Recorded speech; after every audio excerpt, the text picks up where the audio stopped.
Kto riadi váš kalendár? Ak sú to nadriadení, podriadení, zákazníci a kolegovia, prajem vám veľa šťastia. Ste na najlepšej ceste skončiť totálne preťažený a neefektívny. V ABCD lídra manažerom radíme, aby si dôležité veci dali do kalendára sami a tým pádom si sami určili svoj rytmus práce. Neviem, v akom odvetví pracujete, ale trúfam si povedať, že niektoré základné manažerské rutiny sú takmer univerzálne. Rutina číslo 1. Praktický denný operatívny meeting.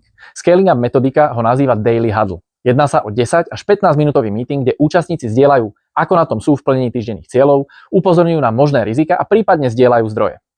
Spolu s prípravou to je zhruba 30 minút vo vašom kalendári, ktoré definujú začiatok každého pracovného dňa a zabezpečujú, že všetci majú potrebné informácie a zdroje ku svojej práci.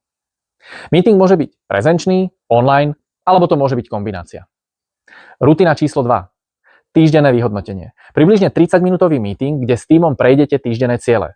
KPI, OKRs, akokoľvek ich máte definované. Každý člen tímu vie, či ste ich dosiahli, nedosiahli, kde potrebujete pridať, čo potrebujete zmeniť. Prípadne si môžete dať krátky čas na ad hoc operatívne veci typu projektov, auditov, dovoleniek a podobne. Tento meeting vám zaberie spolu s prípravami cca 60 až 90 minút a definuje týždenný rytmus. Rutina číslo 3. Pravidelný čas pre vás na vyhodnocovanie, plánovanie a premýšľanie. Zhruba 2 hodiny vo vašom kalendári v pravidelnom čase vám dávajú priestor na koncepčnú prácu. Ak si ich nenaplánujete, vo vašom kalendári si ich vezme niekto alebo niečo iné. A verte mi, hĺbšiu prácu nespravíte medzi mailami a vyrušeniami zo všetkých strán. No a posledná rutina, ktorú spomeniem, sú pravidelné 1 na 1 so svojimi členmi tímu. Týždenne, raz za 2 týždne, alebo možno raz za mesiac.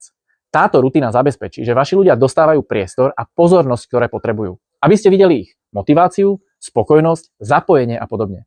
Verte mi, že do vášho kalendára sa budú tlačiť požiadavky zo všetkých strán. Nastavte si svoje manažerské rutiny tak, aby oni ako priority určovali váš pracovný rytmus. A ak vás zaujíma viac zo sveta leadershipu, dajte odber pre náš newsletter.